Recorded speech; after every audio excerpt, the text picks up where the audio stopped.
Fatihah.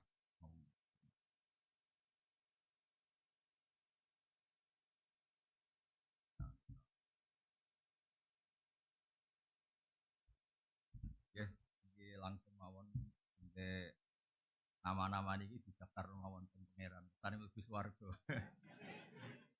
Karena benar-benar memalukan misalnya dipanggil profesor doktor ternyata masuk neraka itu.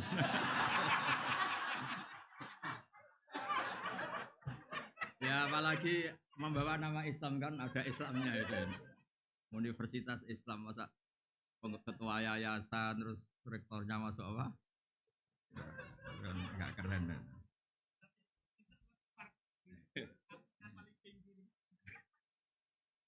Jadi ya ini rileks saja karena saya tidak bisa serius. Yang serius itu yang mikir-mikir yayasan itu.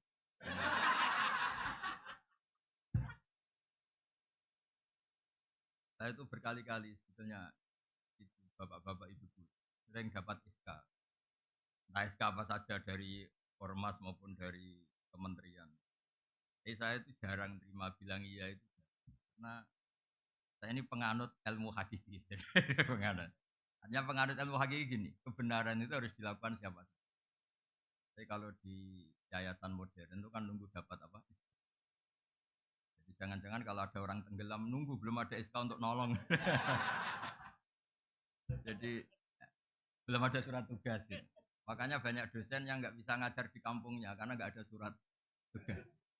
Jadi banyak rektor itu bisa aja hidup di satu kampung yang tetangganya itu goblok semua karena rektornya itu nggak mau ngajar karena nggak ada apa, nggak ada SK. Makanya saya itu termasuk orang yang yakin memang harus ada struktural, harus ada apa.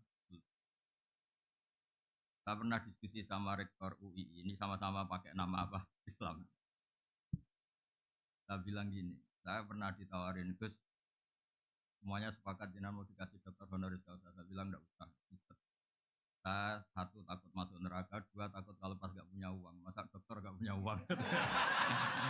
Kan lucu itu. Tapi kalau Gus kan nggak apa-apa, wong Gus sekarang tuh yang asli yang banyak, naturalisasi juga banyak. Mungkin yang palsu juga. Tapi saya suka semua. Yang palsu, yang asli juga bagus. Sampai ada yang memalsukan kan berarti Gus itu keren. Ya biasa aja. Begini, saya cerita. Misalnya ada perempuan haid, ini ada ibu. Perempuan sedang menstruasi. Masa untuk ngerti haid harus daftar dulu di kampus. Nunggu sekian semester baru ada pelajaran itu. Berkanya kiai kampung kan langsung tanya. Kebetulan saya kiai Jawa Tengah ini cerita kultur Jawa Tengah. Anda kan di Jawa Timur ya. Silahkan pakai adat apa Jawa. Yang makomnya sudah kehormatannya sudah kayak nabi. Keren. Gak tahu kalau ilmunya ada. Saya itu di pasar ini betul kisahnya. Saya di pasar. Ada ibu-ibu. Terus mau sowan. Siapa? Bahasa Jawa. Tuh. Ini saya bacakan di sini. Ini anak kula sering keluar darah gini-gini. Tapi bahasa Jawa. Mohon tangkel temriki mawon ndak tanya di sini. Itu enggak sopan Gus. Lebih enggak sopan kalau ke rumah saya ganggu saya. Ya terus di pasar itu tanya. Intinya dia punya bukti yang situasinya nah, nah, dan ini gimana? Bilang, oh itu istiqato. Jadi head yang normal itu yang acuan keluar darah normal itu belum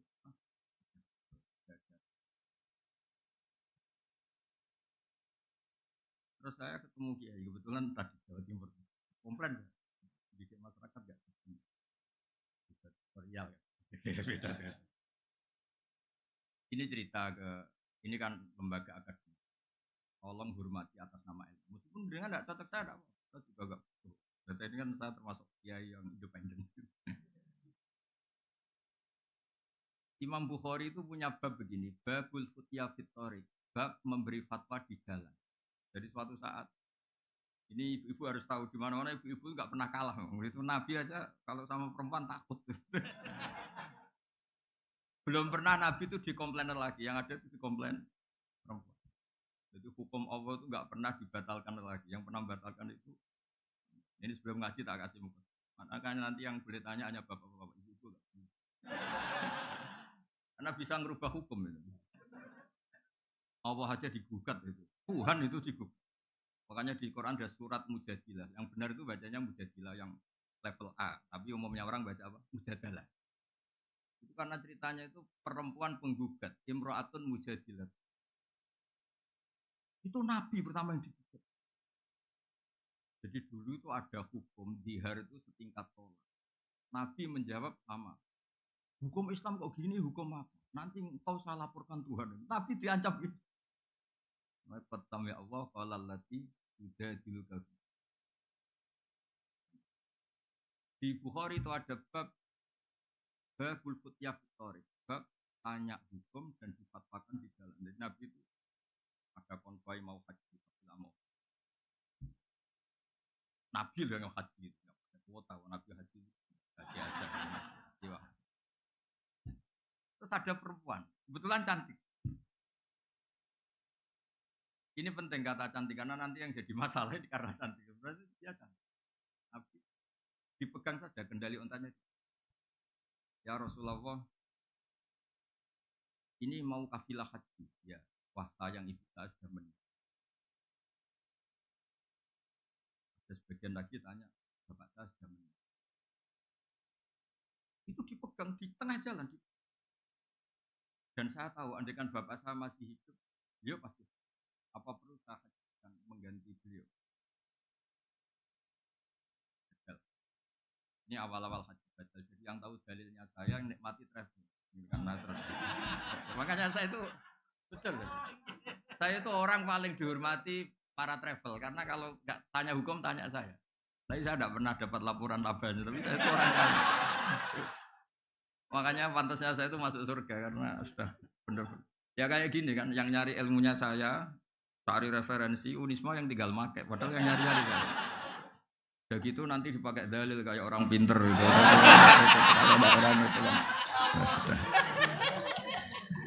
Tapi udahlah saya ikhlas, saya tidak minta royalti kayak lagu-lagu itu. Udah. Ini gara-gara cantik, ini cerita bahwa dunia mulai dulu tidak ideal. Nabi pas itu tuh boncengin sepupunya, namanya Fadl bin Abbas. Ya kita tahu kan Muhammad bin Abdillah. Abdillah ini punya saudara namanya Pak Abbas. Yang diboncengkan Nabi namanya Fadl bin Abbas. Melihat terus sama perempuan tadi karena dia cantik. Terus perempuan ini juga melihat Fadl itu ganteng. Jadi mulai dulu entah atmosfer akademik atau atmosfer sosial tetap yang masalah itu yang mulai dulu fitnatur rijal ma'an nisa dan sebaliknya terus. Walhasil tuh falam wa wajal Fadl sebelum Nabi menjawab pertanyaan itu falam wa wajal Fadl. Wajahnya Fadl itu ya agak disingkirkan karena terlalu ditengokkan, dialihkan. Tapi bikin masalah baru, pamannya agak terima, abahnya agak terima. Abbas itu pamannya Nabi, berarti bapaknya Fadl. Lawaita ibna ammik, masa kamu sama sepupu kamu gitu? Jadi mulai dulu masalah. Ngadepi orang cantik ya masalah, ngadepi orang sentimen ya masalah. Ngadepi kampus bayar ya masalah, nggak bayar lebih masalah. Karena nggak bisa hidup. Jadi dunia mulai dulu tempatnya masalah. Karena dari awal liyabluwakum ayyukum ahsanu amala. Jadi sebelum pertanyaan dijawab itu ada kasus-kasus kecil begini. Terus Nabi menjawab, Aro'aiti laukana ala abiki dainun akunti qadiyatahu. Kalau andekan bapak kamu punya hutang, apa kamu bayar? Iya ya Rasulullah. Ya sudah, fadainu wa ahakku bil qada, utang haji bapak kamu harus kamu bayar. Itu Imam Bukhari itu tidak dibabkan di bab haji, dibabkan bahwa seorang mufti, seorang kiai itu boleh menfatwakan hukum di tengah jalan. Tapi saya kiai Jawa Tengah, Anda tidak harus niru karena Anda kiai Jawa Timur. Itu bisa masalah besar, itu dianggap tidak sopan santun. Tapi segampang itu Islam dikelola Nabi. Orang di jalan, Nabi loh, bukan sekedar rektor, Nabi. Sayyidul awalin wal akhirin. Ketemu di jalan, dicegat, ditanya, enggak tersinggung. Nabi. Iya. Rektor takut ketua yayasan sekarang. Struktur zaman akhir itu repot. Rektor juga takut sama ketua yayasan. Takut betul loh, karena yang bisa tanda tangan itu ketua yayasan itu. Makanya saya ikut yang yayasan aja biar keren, rektornya takut.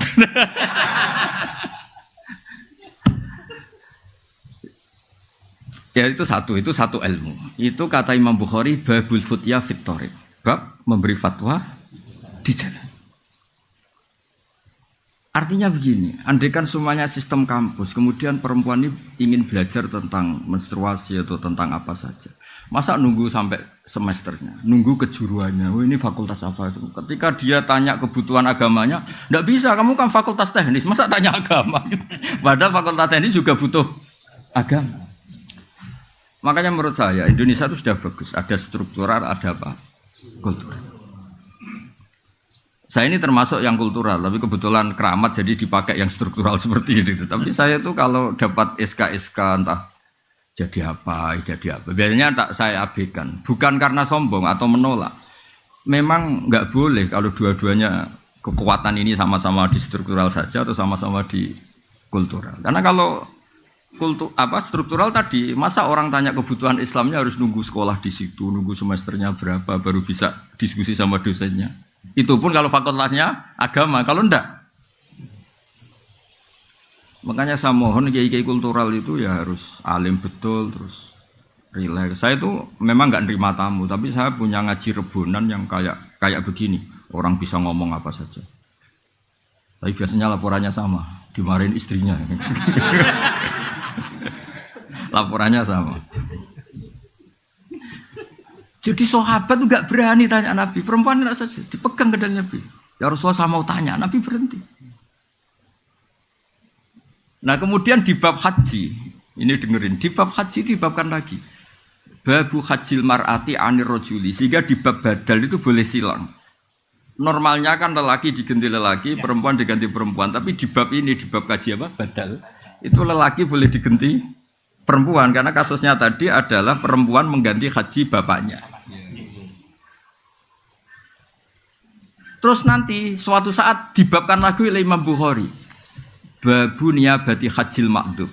Jadi tidak harus mati. Jadi dulu orang Indonesia itu kadang benar-benar agak kacau. Bahasa kasarnya itu agak kurang ajar. Kacau sama kurang ajar ya beda tipis. Ada orang sudah sepuh, kaya. Dia sudah agak setruk. Kalau haji langsung apalagi pakai kuota apa plus. Itu kan sampai berapa? Sekarang kalau langsung berapa? Berapa? 400. Itu tahu tok apa melakukan ikut haji? Oh, enggak berani kok. Sekitar berapa? 500-an. Kalau kaji amanat, kaji badal berapa? Kalau 15. Lu itu kiainya itu saking kacaunya tadi. Udah biar mati aja nanti lebih murah. Itu kan ngawur betul, makanya saya bilang ngawur betul itu. Udah ini cerita nyata. Kebetulan terus kiai ini itu nyuwun sewu ya, ngajinya itu kayaknya detail saya. Jadi saya dengar keluarganya bilang itu, panggil kiainya suruh menghadap saya, biar mutola'ah lagi, biar belajar lagi. Belajar sama saya ada di juris, makanya ini hukum sudah jelimet itu. Panggil terus. Jangan nunggu mati. Kalau mau kaji amanat sekarang saja, mumpung masih hidup. Jadi beliau ikut niat, ikut mengalokasikan hartanya untuk haji. Kalau sudah mati itu hanya prosedur, harta warisannya nggak bisa diwaris sebelum menghajikan yang sempat berstatus apa mampu.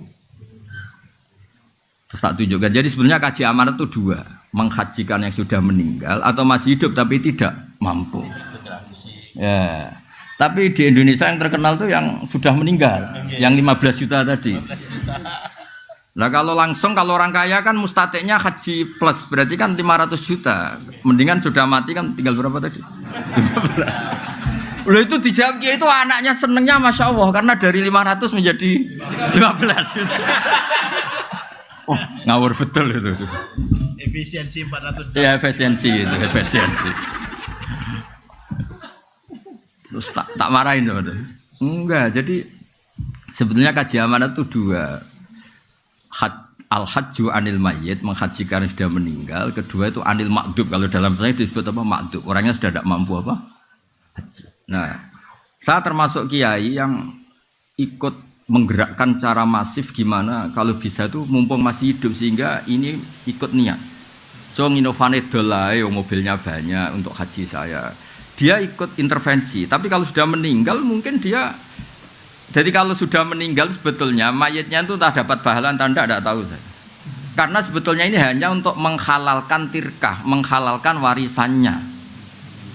Bisa saja mayatnya jenis orang yang ketika hidup nggak pernah berkomitmen haji. Mungkin nyun sewu karena abangan atau pengetahuan Islamnya rendah atau kebetulan nggak jenis minat haji. Bagaimana dia dapat pahala haji sementara zaman hidup dia nggak pernah kepikiran apa? Haji, padahal inamal amalu binniyat. Kalau dia sudah mati dan dihajikan keluarganya, sebetulnya haji ini hanya untuk menghalalkan tirkah tadi, pembagian apa? Waris. Makanya kalau yang seleranya belum haji atau gak ingin haji, ahli warisnya harus didik, ajarin bahwa sebagian harta itu milik Allah dan statusnya mustatik supaya yang makdub tadi, yang stroke atau yang sakit ini ikut niat. Walhasil terus kiai tadi, wah, nak ngono kudu ngaji nah Gus. Ya maksudnya ojo disalami template banyak dia karena tadi efisiensi tadi. Oh itu dari berapa? 500 menjadi berapa? 15 juta berarti 485 ya. Itu kalau 5 jutanya aja disalamkan template itu sebagai upah fatwa bituan. Ya jadi saya mohon, maksud saya begini, saya cerita hadis Bukhari tadi. Jadi mengelola ilmu Islam itu di kampus ya boleh, di pondok-pondok disiplin ya boleh. Mengelola Islam kayak saya itu termasuk penganut Imam Bukhari. Jadi dulu itu Islam segampang itu. Nabi lewat ditanya, karena kalau orang sowan Nabi itu ya tidak gampang, beliau sibuk. Pernah ini satu kejadian dan ini saya tiru. Orang-orang Bedui itu kan karena punya etika. Jadi kalau mau sowan Nabi itu bengok-bengok. Nida itu bengok, manggil-manggil keras. Terus sama Allah ayat turun innalladzina yunadunaka min wara'il hujurat aktsaruhum la yaqilun. Orang yang manggil-manggil kamu Muhammad dari luar kamar itu orang-orang enggak sopan. Terus walau annahum sabaru hatta takhruja ilaihim lakana khairal lahum. Jadi Nabi itu profesional, kalau sudah dalam rumah itu milik keluarga. Itu sahabat yang beretika enggak berani sowan, salam enggak berani. Tapi kalau Nabi sudah keluar ke masjid, itu mereka ngerti ini milik publik. Makanya walau annahum sabaru hatta takhruja ilaihim lakana khairal lahum. Kalau Nabi sudah keluar itu milik publik, terus mereka berani tanya.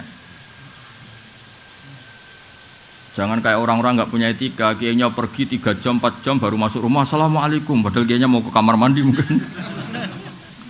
Itu diatur oleh Islam.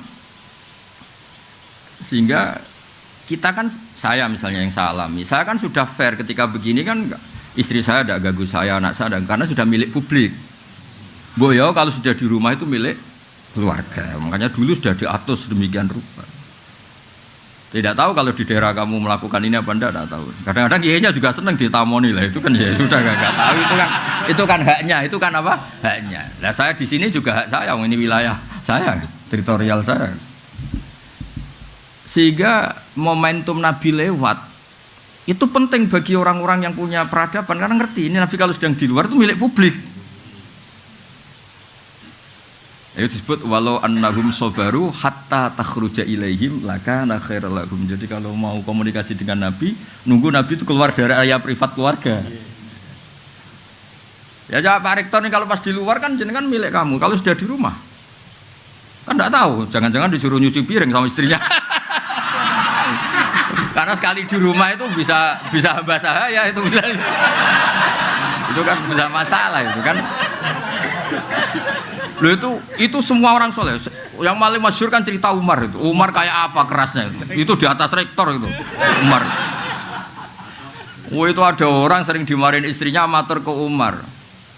Di rumahnya kebetulan. Habis itu pas itu istrinya jebodar jedar itu. Sampun ya Amirul. Lu sampun gimana? Kamu belum matur kok sampun. Ternyata apa? Ya hanya itu aja. Ternyata jenengan yang ngalami.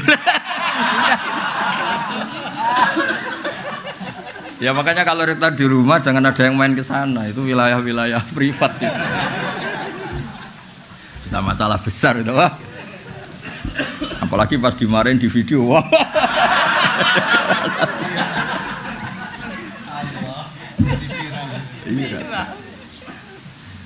Jadi Nabi itu nggak pernah digugat lelaki, yang pernah digugat perempuan. Jadi makanya saya bilang kata cantik itu penting. Jadi ada perempuan itu cantik sekali, namanya Khawlah binti Salabah.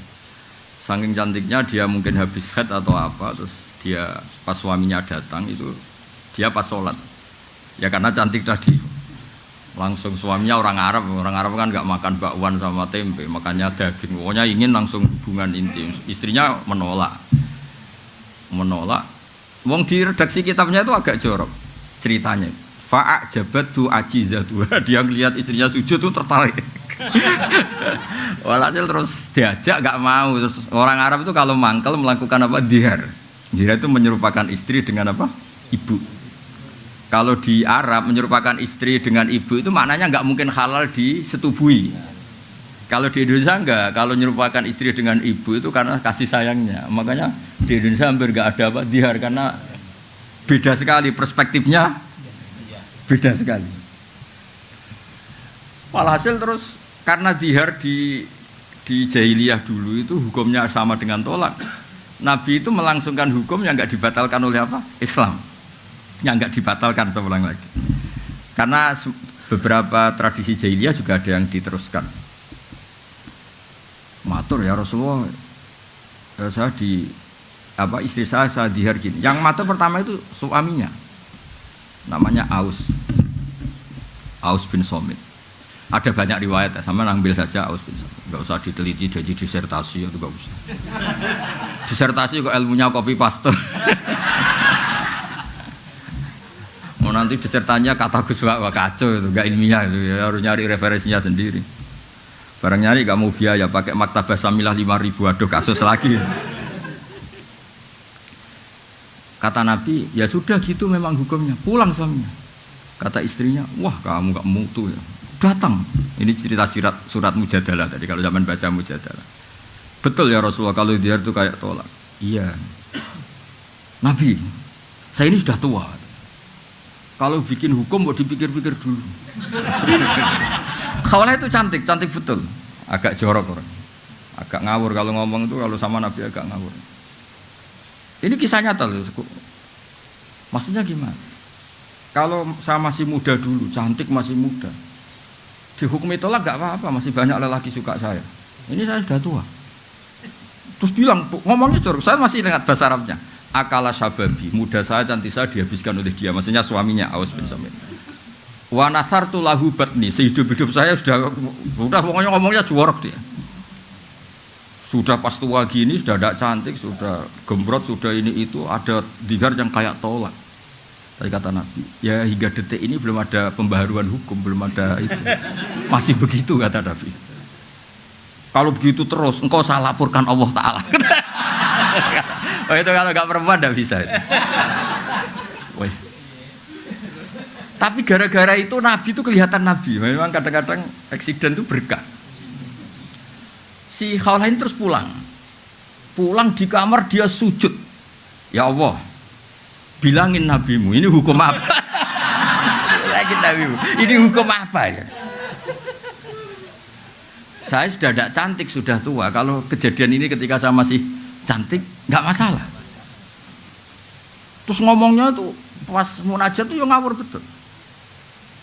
Indomam tuhum ilaihi do'u wa indomam tuhum ilayya ja'u. Ini anak saya banyak. Kalau yang ngurus dia pasti tersia-siakan. Namanya lelaki mesti katut babon, dia sudah pikir aja gitu. Namanya lelaki mesti udah kalau cerai sama saya nggak sampai seminggu kan lelaki nggak ada idahnya. Pasti langsung nikah apa? Lagi. Pasti anak saya ini disia-siakan. Kalau anak-anak saya rawat saya pasti kelaparan karena saya perempuan tidak bisa apa-apa. Tolong bilangin Nabi hukum ini dirubah. Itu pas munajat gitu terus Nabi itu didatangi Jibril. Udah rubah aja. Kata Allah, udah dirubah aja. Kalau dihar itu tidak sama dengan apa? Tolak. Terus Nabi nyuruh sahabat, udah panggil tadi Khawlah. Gugat aja diterima. Datang. Nggak, supaya Pak Rektor ini hati-hati ngadepi dosen-dosen putri itu harus hati-hati. Nggak akan menang gitu. Ya sudah akhirnya itu kata Sayyidah Aisyah. Saya tahu betul Nabi itu di sini, Khawlah di sana. Itu kalau nggak Nabi nggak tahu. Ternyata tadi Khawlah di kamarnya itu munajat betul. Makanya disebut qad sami Allah qaulal lati tujadil. Itu jadi luka itu bukan diskusi. Mujadalah itu ada ngawurnya. Bahasa Arab mujadalah itu beda. Mujadalah itu ada ngawurnya, ada kasarnya. Bukan tas tafti. Kalau tas tafti itu minta fatwa masih normal beretika. Itu jadi lu bukan tas tafti. Kalau tas tafti kan masih beretika. Mujadalah itu agak ya debat. Ya kembali ke tadi, berkahnya Indonesia itu ada struktural, ada kultural. Kalau struktural semua masa orang tanya hukum nunggu semester berapa, terus nunggu ya pelajarannya harus gitu terus. Tapi yang kultural ya nyuwun sewu harus niru ya mirip-mirip saya tadi gitu sehingga ada babul futya fitorik. Jangan yang kultural juga ikut struktural. Bisa jam sekian. Lah kalau misalnya yang tadi yang kasus yang tanya saya tadi, kalau dia istikhadah kan sebetulnya hukumnya sama dengan perempuan apa suci. Coba kalau saya jawab besok aja ke rumah saya, berarti hari itu kan belum tahu hukumnya dia. Padahal hari itu dia sudah harus sholat duhur, sholat asar, sholat maghrib. Apalagi kalau di Unisma suruh daftar dulu, registrasi dulu. Iya, kebetulan kalau fakultasnya kedokteran misalnya, wah ini tidak bidang saya, coba ganti fakultas saja dulu. Bareng ganti fakultas keagamaan ternyata jurusannya dakwah, ini tidak bidang saya, ganti dulu syariat. Bisa panjang kan? Jadi sebenarnya kekayaan Indonesia seperti ini harus kita jaga. Makanya saya itu tidak menolak kalau dikasih dokter honoris causa, tapi yang bakatnya kayak saya tidak usah. Saya juga agak perlu, kalau seperti saya juga agak perlu jadi pengurus-pengurus struktural. Nanti jadi tadi nggak saling apa melengkapi. Tapi yang kultural pun harus tetap alim, jangan terus mentang-mentang kultural terus seenaknya itu. Nah, problemnya di Indonesia yang kultural sendiri banyak yang sudah tidak mutolaah kayak tadi itu, yang haji plus tadi itu. Kata Kiai aja, Gus, gue merusak rezeki wong. Kenapa? Jadi aku kadung disalami banyak karena tadi fatwa tadi. Nunggu mati lebih apa? Murah. Wah, kamu harus tobat gitu. Tobatnya gimana? Sebagian salam tempelnya kayak masjid separuh, tapi itu produk dosa gede kan. Ternyata takut deh. Takut juga sama masuk neraka deh. Ya jadi ini mukadimah saja, tapi sebetulnya dulu itu Nabi ketika sugeng, ketika hidup itu ceria. Makanya sahabat kalau Nabi sudah di luar, di Sufah itu, sahabat juga cerita-cerita zaman jahiliyah, cerita anak-anak tuh perempuan agak nakal itu. Dulu juga sebagian tidak akabiru sahabat itu kenal gini-gini terus. Sahabat tertawa-tawa ngenang zaman jahiliyah terus. Nabi tanya, kenapa mereka do tertawa? Ya sahabat kebanyakan, enggak yang akabiru sahabat. Oh itu Nabi ingat gini-gini. Itu kenangannya sahabat itu fayat haku mimma nathak. Nabi itu tertawa dari apa yang kita bisa bikin apa? Tertawa. Intinya ya ceria ya. Sehingga makanya Nabi itu kadang tanya hal-hal yang menurut etika Jawa itu enggak etis, tapi Nabi tanya. Ada orang namanya Handolah. Orang mati syahid harusnya kan enggak usah dimandikan. Ini Handolah ini mati syahid tapi malaikat sibuk memandikan. Nabi kan jengkel karena prosedurnya fikih kan enggak perlu dimandikan. Nah, akhirnya ini gimana ini Handolah itu akhirnya melihat malaikat sibuk mandi kan Nabi kan ini gimana ini malaikatnya ini fikihnya gimana kan harus. Akhirnya Nabi itu tanya istrinya, kenapa tadi suami kamu kok sibuk malaikat memandikan? Oh itu Nabi pas ada pengumuman perang tuh pas sama saya, terus beliau gak sempat mandi langsung lari.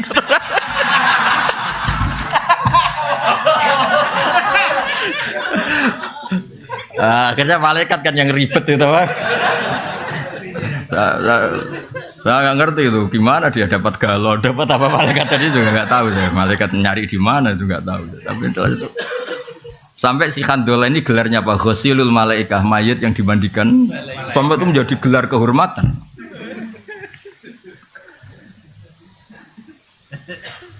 Nggak ini cerita yang kultural. Ada lagi sahabat yang dipanggil Nabi malah lari, dipanggil malah.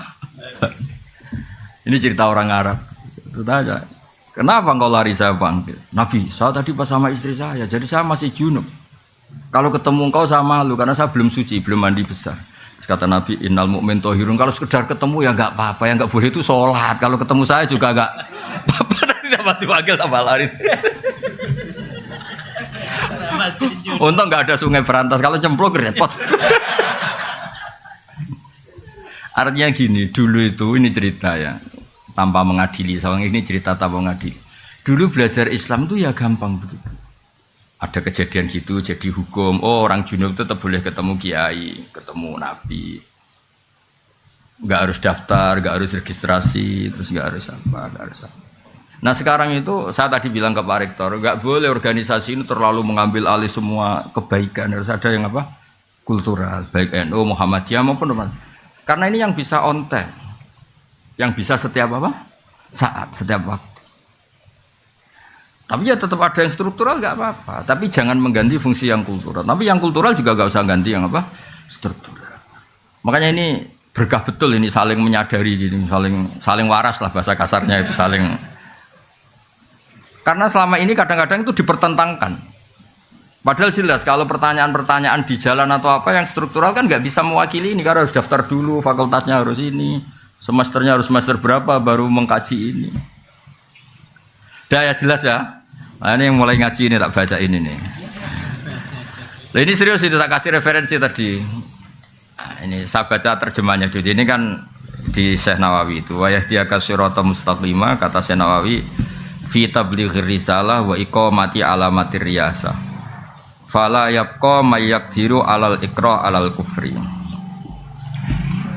Ya ini saya terjemah. Ya terjemahnya dibaca sendiri jadi begini ya.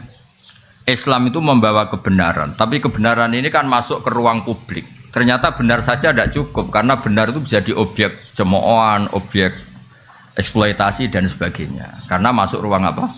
Publik. Sebab itu Nabi itu butuh kemenangan. Karena beberapa aturan itu nggak bisa diterapkan kalau tidak posisi menang. Dulu yang namanya Ka'bah itu ada 360 berhala. Bisa apa? Orang yang membawa kebenaran kalau tidak posisi apa? Menang. Ka'bah bisa ditertibkan dari berhala-berhala itu karena Nabi posisi menang. Makanya kata Syekh Nawawi, menang itu penting, kata beliau, sampai menang itu penting untuk memaklumatkan, untuk apa mengawal kebenaran. Sehingga falayab ko mayakdiru alal ikro alal kufri. Tidak ada lagi kekuatan yang bisa maksa orang Islam itu kafir. Makanya saya minta kalau misalnya kampus-kampus Islam itu besar kayak Unisma, ZUII besar. Kebesaran ini bukan untuk kita, tapi untuk Islam supaya nilai-nilai Islam diterapkan itu lazim saja.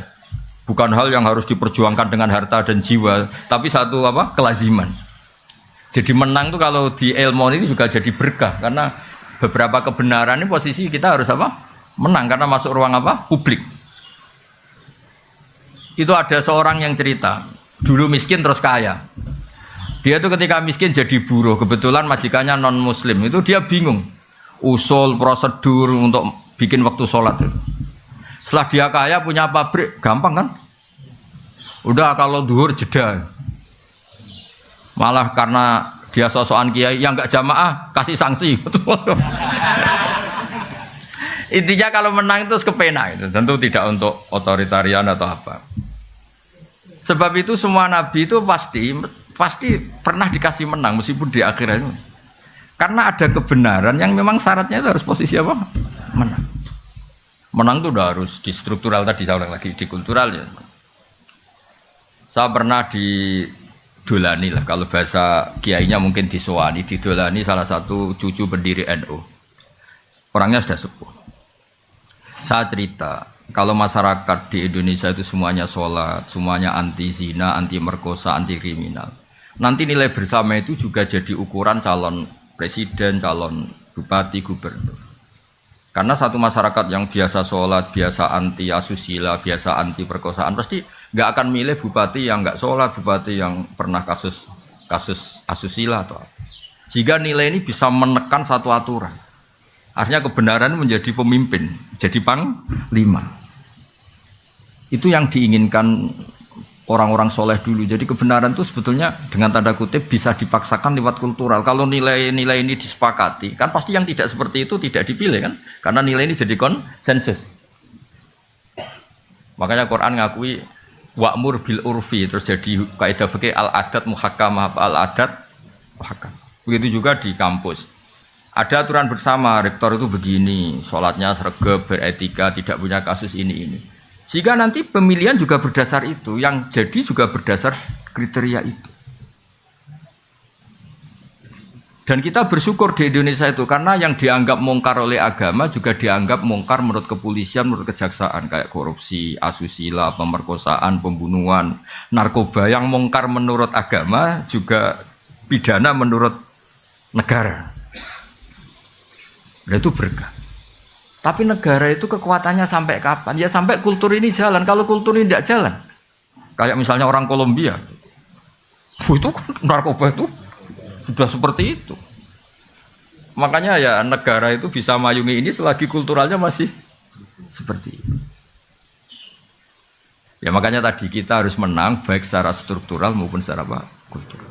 Tentu dengan cara-cara yang tetap berkemanusiaan. Ya, itu yang kenapa ada surat Fatah sampai Nabi ngendikan ketika surat ini turun, kata Nabi, unsilat alaiya suratun lahiya ahabbu ilayya minad dunya wa ma fiha. Saya ini dituruni surat yang lebih saya cintai ketimbang dunia seisinya, yaitu surat Fatah, surat kemenangan.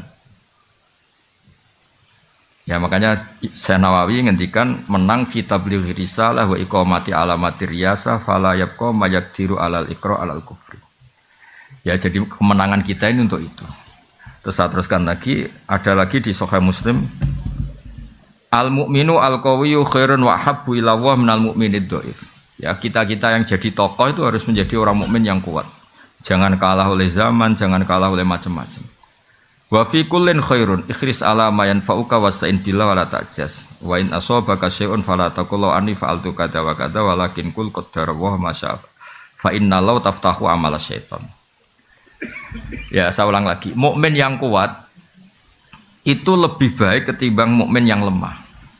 Karena berkahnya kuat itu bisa menghandle sekian masalah. Tapi kalau semua kita ini cemen, misalnya begini ya, kota, entah kota mana saja. Itu katanya kan kota itu banyak maksiat, katanya. Tapi saya ulang lagi, kota itu katanya kan banyak maksiat. Kita boleh suudon ya boleh khusnudon. Mau khusnudon ya kayak goblok, nyatanya ya banyak betul. Mau suudon, agama tidak pernah membolehkan apa? Suudon. Tapi berkahnya orang-orang baik yang kuat.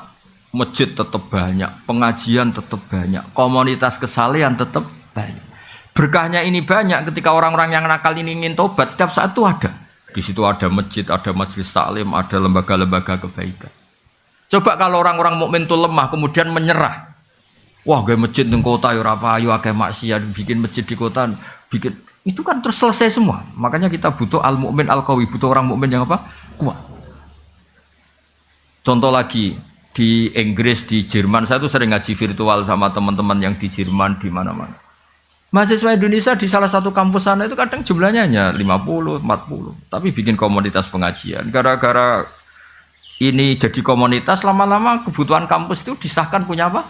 Masjid. Akhirnya ketemu mahasiswa muslim yang dari beberapa negara. Terus mereka bikin apa?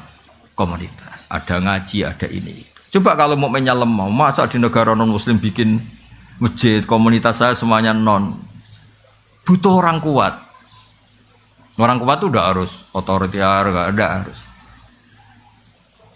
Makanya kata bapak saya kalau didik saya, ada santri atau putranya sendiri disuruh apa enggak mau, ada yang sepuh, disuruh apa enggak mau karena ada yang sepuh. Kata bapak itu, ikut tawaduk tambah tanggung jawab gitu. Ya kadang-kadang kan alasannya ini kan wilayahnya rektor, ini wilayahnya kiai, ini wilayahnya orang sepuh. Kata bapak itu tawaduk apa enggak tanggung. Ketika seorang muslim dimanapun berada terus berpikir bikin masjid di kampusnya atau bikin komunitas pengajian, ternyata baik-baik, hanya butuh orang kuat. Saya pernah ya ketemu teman-teman TKI di Korea, itu pertama sholat, itu nunggu jam makan karena WC di sana MCK-nya kan luas, terus dia sholat ketika jam makan di WC di. Terus ketika mereka menunjukkan Islamnya dengan komunitas besar, lama-lama kuat nyewa masjid. Jadi bangunan disewa untuk masjid. Lama-lama setelah uangnya terkumpul, komunitas itu besar, ya bikin masjid. Izinnya padahal mahal. Itu kalau orang-orang tidak bernyali, tidak bisa. Maksud saya ngaji ini supaya jenengan yang di Yunisma itu tambah kuat. Kita kan kultur punya, SDM punya. Masa kalah sama TKI-TKI yang di beberapa negara itu bisa bikin masjid, bisa bikin komunitas. Ya makanya Nabi muji. Dan yang saya senang ini kan ada kata-kata wa habbu ilallah, bukan sekedar lebih baik, lebih dicintai Allah. Jadi Anda bisa jadi wali lewat jalur jadi orang kuat. Ya kan disebut dicintai Allah itu artinya kan wali. Khairun wa ahabbu ilallah. Ya terus ini yang terakhir ini saya termasuk sering ngaji, sering berpolemik di bab ini, tapi saya pastikan fatwa saya ini benar. Ya itu yang di Fathul Mu'in itu. Jadi begini saya gambarkan ya. Dulu sebelum ada NU berdiri itu kan Mbah Wahab sudah bikin namanya Taswirul Afkar apa? Taswirul Afkar. Cara pandang, logika yang itu penting Bang, cara pandang. Misalnya gini. Ya contoh gampang kalau di Indonesia misalnya MUI lah yang resmi negara. Di satu daerah itu ada kandidat ketua MUI atau misalnya enggak MUI kepala desa lah. Kalau yang jadi si A ini jadi kacau kampung ini karena dia suka judol, suka judi online, suka macam-macam. Kalau yang jadi kamu karena alumni Zunisma itu soleh lah. Soleh memaksakan, soleh asli, soleh gitu. Sehingga kalau yang jadi lurah itu kamu itu kan orientasinya mungkin ini baldatun thayyibatun. Sudah yang ngaji-ngaji aja gak apa-apa. Ya. Maka orang ini yang soleh ini, kalau saingannya ini orang-orang nyun sewu yang batil, yang soleh ini wajib memaksakan jadi lurah. Meskipun untuk menjadi karena situ sudah politik uang harus bayar. Ini jelas kata Mu'in, wa man ta'ayyana fi nakhiyatin lazimahu qabuluhu wa kadza talabu walau bibadli malin. Ya walau bibadli malin. Yaitu yang bawah itu wa kadza talabuhu walau bibadli malin. Wa in khafa min nafsihi al-maila. Itu saya terjemah. Jika kamu kredibel dan hanya kamu yang sesuai syariat, maka kamu harus menjadi pemimpin meskipun dengan cara mengeluarkan biaya dan meskipun atas nama manusia kamu takut terjerembab dan jatuh pada hal-hal yang negatif. Karena tadi ketika yang jadi lurah itu kamu orientasinya kan gimana kampung ini mau sholat, di mana kampung ini nyun sewu nggak ada prostitusi, nggak ada narkoba, ada. Orientasi kamu kan islah, membuat masyarakat ini baik. Maka kamu ini harus mengeluarkan biaya. Saya pernah ditanya, Gus itu apa tidak suap? Yang dikatakan suap itu pembiayaan yang hak jadi batil, yang batil jadi hak. Ini kan enggak membiayai hak menjadi hak. Ya membiayai hak menjadi hak. Makanya saya pernah ditanya, Gus kalau pilkades itu itu kan kalau yang enggak mengeluarkan uang kalah. Katanya yang mengeluarkan uang itu tidak soleh karena nyuap. Saya bilang, kalau kandidat lainnya itu tidak soleh, kamu mengeluarkan uang nggak apa-apa. Paling Allah kalau kamu soleh, Allah akan bilang, kamu itu dermawan. Kalau kamu soleh lah. Tapi kamu nggak soleh, memang Allah bilang kamu istrinya bapak. Kalau di Jawa kan istrinya bapak ya, ya ibu. Makanya ada yang tanya, orang Arab itu kadang sumpah ilah itu sumpah nggak akan ngumpuli istrinya 4 bulan. Kata Ki Jawa, kok kuat Gus? Orang Arab kan istrinya 4. Jadi punya alternatif kalau Ki Jawa ya. Tak kebala wa minal minkum. Makanya kadang-kadang adat Arab sama Jawa itu beda. Di Arab itu mahar itu mahal. Ini ibu-ibu gak boleh niru orang Arab. Mahar itu apa? Mahal. Saking mahalnya kadang itu orang nikah hanya 1 bulan, 3 bulan karena sering nikah orang Arab. Karena mahar itu mahal, misalnya 1 miliar, 200 juta, 3 mahar itu mahal. Kalau di Indonesia kan seperangkat alat. Saya itu sering nikahkan tuh sampai bosan yang namanya seperangkat alat apa? Nah itu sama Allah sampai dibilang gini. Ini sama Allah sama dibilang gini. Kalau kamu punya istri dan kamu ceraikan, fala ta'khudhu minhu syai'a, mahar yang sudah kamu kasihkan jangan ditarik kembali. Karena butuh pelarangan, karena jumlahnya besar itu butuh pelarangan. Fala ta'khudhu minhu syai'a, mahar yang sudah kamu berikan jangan ditarik lagi karena jumlahnya ratusan juta. Kalau di Jawa gak usah dilarang, tidak akan diambil lagi. Karena seperangkat alat sholat. Nah itu kalau cerainya sudah setahun kan sudah lusuh. Makanya Mbah Mun tuh sering bilang, iki fikih Arab, iki fikih.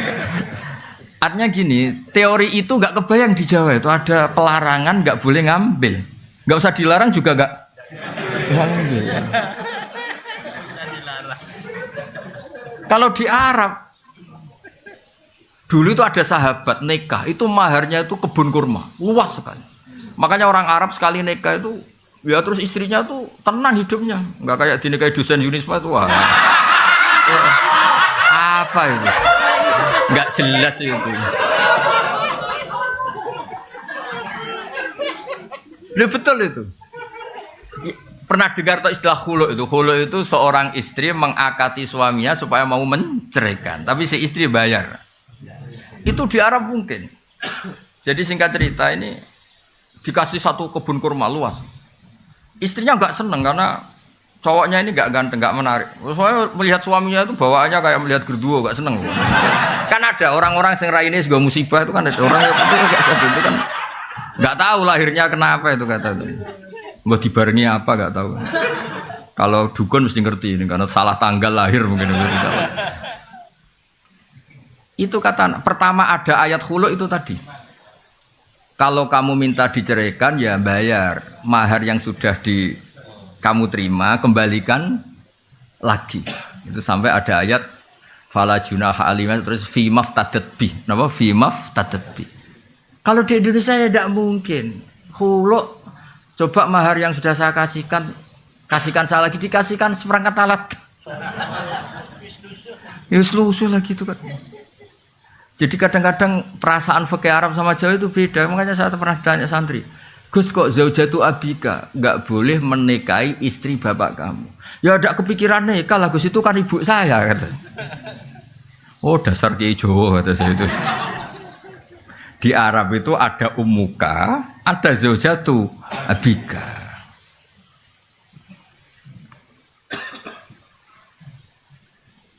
Ya, jadi jelas ya. Ini karena Anda bawa unisma I-nya itu Islam gitu.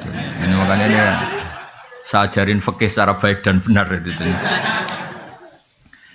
Ya, jadi saya senang sekali karena ini bertemunya tadi struktural sama kultural. Saya tidak hanya mencintai NU, ya saya juga mencintai Muhammadiyah. Semua ormas yang sehat di Indonesia formal itu saya mencintai. Soal kultur NU ya NU karena kita pesan. Tapi tetap kultur itu harus di atas struktural. Karena tadi struktural itu untuk menjaga stabilitas dengan konstituen yang kaitannya negara. Tapi kalau kultural itu setiap saat, setiap waktu. Orang kan nggak mungkin tanya pengurus PBNU, pengurus wilayah. Tanyanya kan sama kiai setempat meskipun nggak punya jabatan apa? Struktural. Ini harus diuri-uri struktural ini. Jangan kok, tapi kadang-kadang yang struktural ya mangkel, yang kultural juga mangkel loh, terus hasut terus itu. Karena dia nggak dapat fasilitas mobil cabang NU mana gitu. Kalau yang pengurus struktural kan ngalor ngidul bawa apa? Mobil, itu bisa diding-diding ngatur-ngatur. Kadang-kadang yang kultural itu ya drengki terus.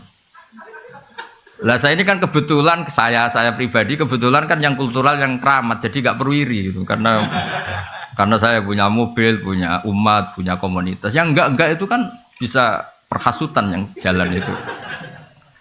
Terus saya bilang, gue kere ra ikhlas malah rokok kata saya.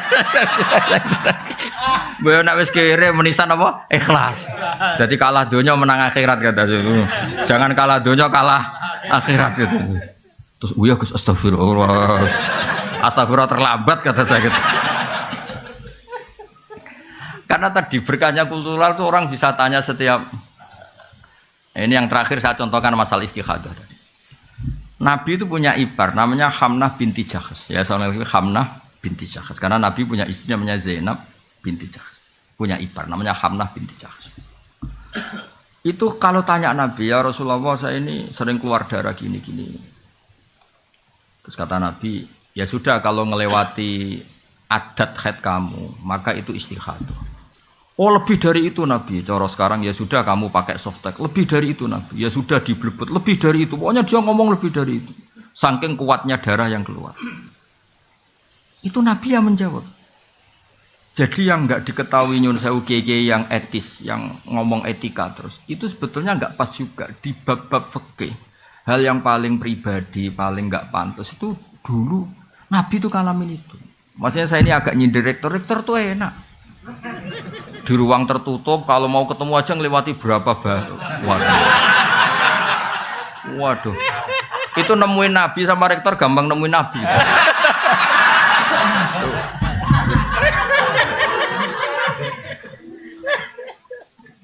Apalagi ketua yayasan ya. Wah, malah ngeri lagi. Mentang-mentang punya SK pemecatan, wah itu hidupnya lebih bahagia. Rektor masih takut sama ketua apa? Saya dulu ya janggal loh, kenapa sih orang kok hormat? Ternyata saya pengurus yayasan baru tahu. Saya kan biasa ikhlas, jadi kaget kalau ada orang hormat tuh kaget tuh. Tanya. Makanya saya tahu kenapa istihadah itu rudat ilal adat, dikembalikan adat. Terus kata Nabi, fatahayyadi sab'ata ayamin au sittata ayamin. Kamu haidnya dihitung 6 atau 7 hari. Sebagaimana hari-hari ketika kamu normal. Qabla ayusi bagi ma'asobagi. Sebelum kamu kena penyakit itu biasanya haidnya berapa hari? Yaitu dipakai apa? Acuan. Yang di atas itu dianggap apa? Istihadah. Itu jadi sama jangan bayangkan Nabi itu prosedural, mau ketemu rektor janjian dulu, terus yang jaga sudah dibeli, mau ketemu Pak Rektor sudah janjian. Saya tuh apa lagunya orang struktural. Aduh, loh. Tapi kalau sama saya enak aja. Kemarin di Fuad itu cerita 4 hari yang lalu, Gus itu Mas mau ada ngaji itu Unisma tanggal 20. Saya itu tidak bantah. Pokoknya kalau saya pas nganggur ya saya ngajar. Saya cuma profesional nyiapkan makalah. Saya ini memang pengagum ilmu. Saya tidak pernah ngaji seenaknya, nggak pernah saya. Tapi kalau tanggalnya saya bilang kalau ditakdir saya pas di rumah tak ujar. Kalau tidak apa-apa. Pikiran saya sederhana. Mas. Mereka ngecewakan saya, tidak akan saya kualat kata saya. Saya tuh kadang-kadang diundang pengajian tuh tersinggung tuh begitu. Masa ya kita ini kan manusia ya, punya aktivitas, punya waktu, punya kegiatan, itu yang ngundang. Harinya dia yang menentukan, jamnya yang menentukan. Kadang jumawa sak temanya dia yang menentukan. Wah, hanya mentang-mentang kadang-kadang iso nyangoni siapa itu. Wah, sangat tidak berakhlak tuh menurut saya. Loh, saya bikin analogi itu begini, tapi tidak semua kiai harus kayak saya. Saya tok aja yang begini, ngawur-ngawur sedikit. Itu kan ibarat gini, saya ini misalnya dokter, ada perempuan cantik, engkek itu. Gus saya ini punya penyakit kulit, tolong diobatin. Padahal saya tahu penyakit parahnya dia itu jantung. Tapi karena dia nggak ngerti apa yang bahaya pada dirinya, yang penting ngerawat muka. Paham ya maksud? Nah orang Islam sekarang itu begitu. Fardu ainnya nggak tahu, tanya fardu kifayah, kadang tanya sunat. Ada orang lakukan fardu aja tidak bisa, tanya gini, Gus gimana tahajud saya supaya dekat Allah? Sholat fardu nera bener tak kok tahajud? Itu kayak orang tanya kecantikan padahal punya penyakit apa? Jantung. Makanya saya kalau pengajian ada temanya, saya mesti gak terima. Memangnya tema itu kebutuhan Anda kata saya. Yang tahu penyakit Anda itu kiai seperti tadi, yang tahu penyakit pasien itu dokter. Malah dokter diajarin, dok ini wajah saya gini gimana? Padahal dia punya penyakit apa? Jantung. Jadi memang harus ada kiai-kiai yang agak ngawur kayak saya supaya agak tertib itu, dunia ini agak tertib ya. Juga kadang-kadang, ya betul saya itu pernah diundang di satu acara. Kebetulan ada yang pernah sepuh. Itu temanya itu gimana hukumnya tahajud berjamaah. Karena masjid daerah saya Gus itu ada tahajud berjamaah. Terus kiainya suruh sowan saya dulu, menghadap saya dulu. Tak tanya, tanggamu sholatnya fardu wis bener. Dia dereng Gus. Oh dasar. Tertibkan dulu cara sholat apa? Fardu, baru bicara apa? Sunat. Wah, nang ngono rasa ngundang jenengan Gus gak situ Gus.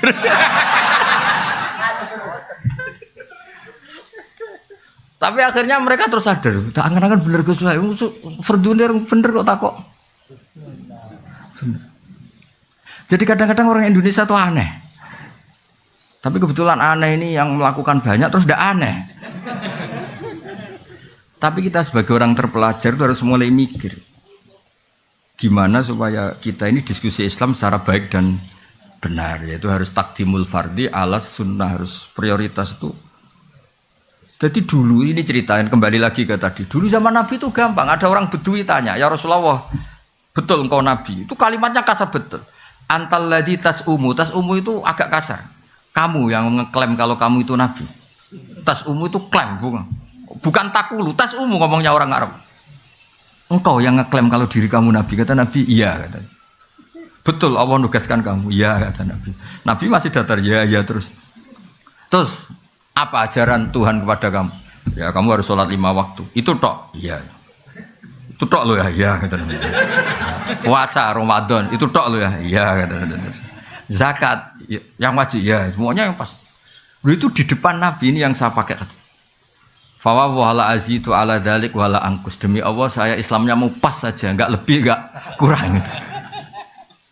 Terus kata Nabi, Mansar rohu ayang zuro ila rojulin min ahli jannah fal yang zuri lahada. Kalau kamu ingin melihat lelaki ahli surga ya orang ini, sing Islami pas itu. Makanya itu Imam Nawawi yang ngarang kitab Majmu' Syarahul Muhadzab itu. Kalau ada pendapat yang mengatakan witir itu wajib, saking khusyuknya orang sampai bilang witir itu wajib. Itu kata Imam Nawawi, semua pendapat itu tidak sah dan batal li hadisil a'robi katanya. Karena ada hadis dialeknya orang apa? A'robi. Jelas orang itu tanya, hal aliyah ghairuha ya Rasulullah, pada kewajiban lain di luar sholat 5 waktu itu? Kata Nabi, lah tidak. Kata Imam Nawawi, kalau kamu mau khusyuk saja, tidak usah wajib-wajibkan witir kata itu. Tetap yang wajib hanya sholat 5 waktu. Nah ini enggak tanya fadilahnya jamaah sholat. Kalau tanya malah tak jawab. Sholat fardu itu menurut Imam Ahmad itu jamaah itu syartun fi sihhati sholat, bukan sekedar pahala 25 atau 27. Riwayatnya kan 25 sama 27 sesuai kualitas apa jamaahnya. Itu menurut pendapat Imam Ahmad. Sholat jamaah itu syartun fi sihhati sholat. Untuk menjadi sholat sah itu harus berjamaah. Makanya alhamdulillah kita Syafi'i. Kalau Ahmad, wah masalah itu kamu. Alasannya masuk akal. Alasannya Imam Ahmad begini. Kewajiban itu bisa diukur dengan tingkat digugurkan kalau ada kondisi emergensi darurat. Sholat khauf, sholat ketika perang itu rumit apa enggak? Rumit kan? Ternyata oleh Allah tetap disuruh jamaah. Sampai kaifiahnya susah kan? Ya coba. Wa idza darba li salim antak in khiftum ayo sampai itu ketika kamu sholat wa idza qamtum faltakum ta'ifatun wal ya'khudhu aslifa idza sajadu falyakunu miwaraikum tus wal ta'ti ta'ifatun ukhra falyusul wes pokoke walhasil kaifiahnya itu ruwetnya itu gantian dan itu tetap jamaah. Jadi kalau ada yang sujud ada yang tetap berdiri jaga musuh, kalau ada ini sudah berdiri gantian itu yang sujud lam yusallu ma'aka fal wal kayak apa. Terus kata Imam Ahmad, kalau se-emergensi itu saja jamaah tidak digugurkan, maka apalagi kondisi normal. Kamu menang semua toh, masuk akal pendapat Imam Ahmad toh. Tapi Imam Syafi'i itu berkah di Indonesia, karena kadang-kadang orang nggak mau jamaah itu bukan menolak jamaahnya, nggak seneng imamnya. Wes, roh seneng, roh imam itu seneng, wes serat cocok. Loh apalagi ketua yayasan sudah ngerti kalau imamnya minta naik gaji malah gak tertarik. Imam kok kedunya dari itu. Aduh. Makanya saya andekan orang-orang Hambali itu hidup, pasti saya cerita di Indonesia itu menolak jamaah bukan karena anti jamaah, itu nggak cocok sama imamnya. Loh, di Indonesia itu imamnya gak kunut aja masalah kan.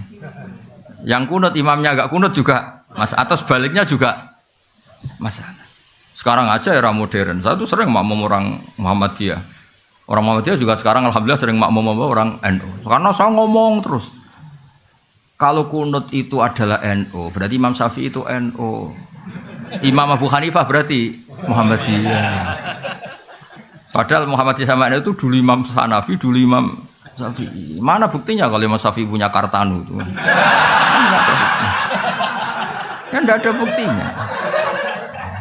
Boyo biasa aja dari awal kan dua-duanya sepakat kalau itu masalah sunat atau tidak sunat kan, tidak masalah rukun kan. Tapi saya pernah dibantah oleh Banser. Ini memang Saya tahu Gus kalau itu sunat, tapi ini identitas. Repot ini kan identitas, kalau nggak kunut tuh bisa masalah itu.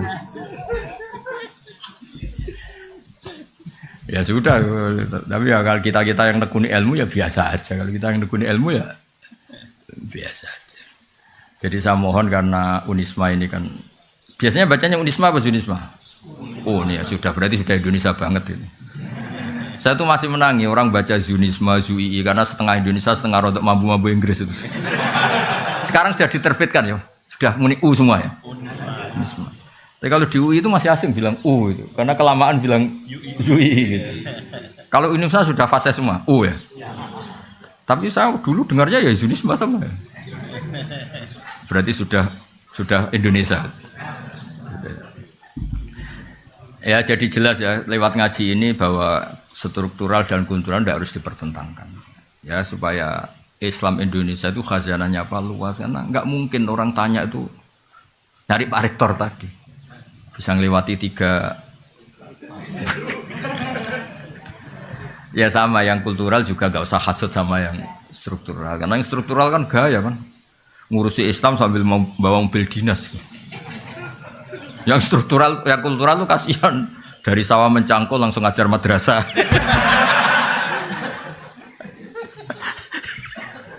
Kasihan muridnya 8 kadang hadir hanya 2, nakal.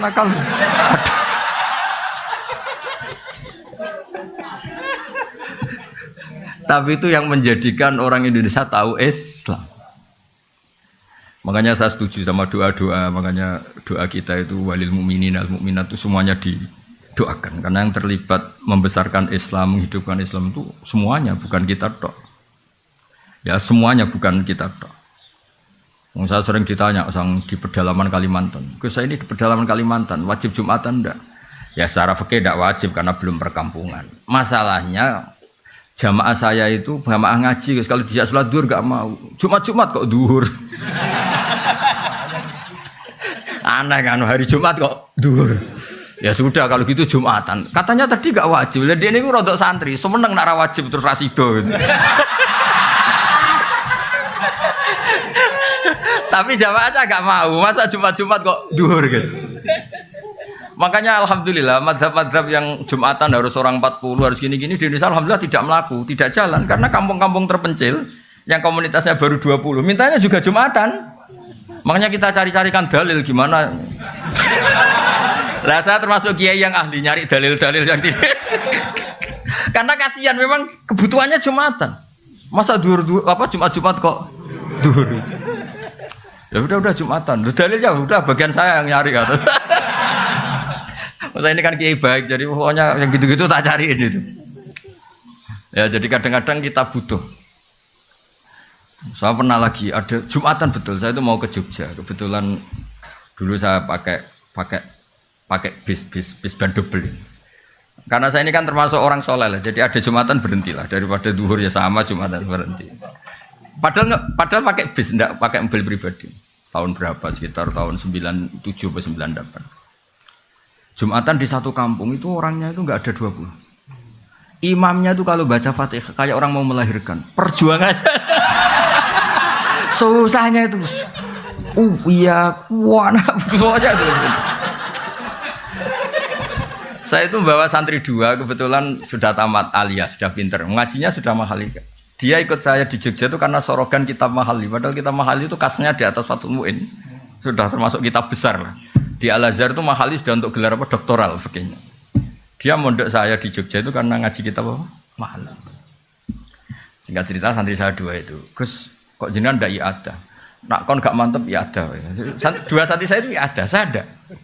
Ditanya saya, kenapa Gus ndak ada? Aku sing manusia, saya yang manusia aja gak tega mau tidak ngesahkan itu.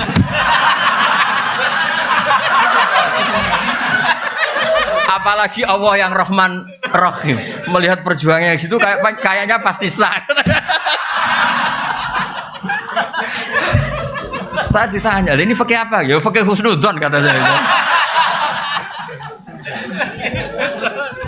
Padahal sebetulnya saya itu punya madhab-madhab Hanafi untuk mengesahkan yang seperti itu. Tapi saya tetap guyon ini fikih husnudzon. Karena kalau saya iadah itu kan semi suudzon, kalau sholat itu enggak sah. Jadi kamu itu benar secara fikih, tapi nanti dihisab karena suudzon. Karena kamu sampai iadah itu menganggap itu tidak sah. Lah saya ini husnudzon tapi agak-agak gak syafi'i karena sebetulnya memang secara syafi'i harus iadah. Saya kali ini agak-agak Hanafi kata saya. Tapi demi menghormati perjuangan tadi, saya bilang tadi saya yang manusia saja nggak mentolo mau tidak ngesahkan melihat perjuangannya gitu. Apalagi Allah yang Rahman Rahim. Maksud saya cerita ini supaya yang jadi apa ya tokoh lah di masyarakat bacanya banyak. Kayak saya itu ya baca kitab Mizan Kubro, baca kitab-kitab khilaf-khilaf. Bukan untuk tatabbu rukhas mencari yang gampang. Kita ini punya umat banyak dan sebagian memang nggak ngerti apa. Kalau kita bilang-bilang nggak sah terus itu kan kasihan. Ya kan orang awam tuh kalau mau ruko ada noto sarongnya itu, kamu itu ubah 3 kali itu nggak sah, kan jadi ribet. Ya, semangat ya muni rasa itu kan. Mbok ngaji itu yang luas itu sehingga bacaannya banyak. Makanya saya tuh ngadepi orang Zunisme apa tenang saja. Bukan karena Jumat, bukan. Ketoknya sinaune akeh aku dari tenang. Ini bukan urusan sombong, tapi urusan profesional apa? Supaya jelas itu apa? Aturan mainnya itu jelas. Jadi nggak boleh orang itu. Ya bener bapak tadi kalau nasihati saya. Iku tawaduk ora tanggung. Itu bapak saya. Jadi kalau ada orang alim kok ndak ngajar atau mau apa sungkan. Itu tawaduk bukan tanggung. Jadi karena bedanya tipis ya. Ada kejadian kebalikannya, orang sudah sopo imami aja dibopong, diangkat. Alasannya beliau itu istiqomah. Alasannya karena mulai muda sampai tua itu jadi imam masjid. Itu berhentinya jadi imam masjid, padahal dibopong. Kalau mau khutbah itu dibopong, diangkat 2 orang, 3 orang ke mihrab itu. Marinya itu dia berhenti dari imam masjid itu digojlok bapak. Iku istiqomah tak mau digenti. Terus sama bapak digojlok. Alumni pondok Didi nganggur gara-gara kiai-kiai kok jenengan. Maksudnya enggak ada regenerasi. Jadi kan beda tipis antara istiqomah sama enggak mau. Jadi makanya dunia itu harus ada diskusi. Ternyata tawaduk sama enggak tanggung jawab itu ya. Istiqomah sama enggak mau diganti itu ya. Nggih ngoten mawon nanti diskusi sak kadare nggih tanya jawab sak kadare. Sementing aja ibu-ibu, ibu-ibu tanya rektornya saja nanti. Nggih wassalamualaikum warahmatullahi wabarakatuh. 2 aja ya. Nggih. 2 aja kalau. Monggo. Ya ini yang 3 Gus yang angkat tangan. Nggih monggo berurutan mawon. Pak Afif, Gus Torik sama Pak Afif.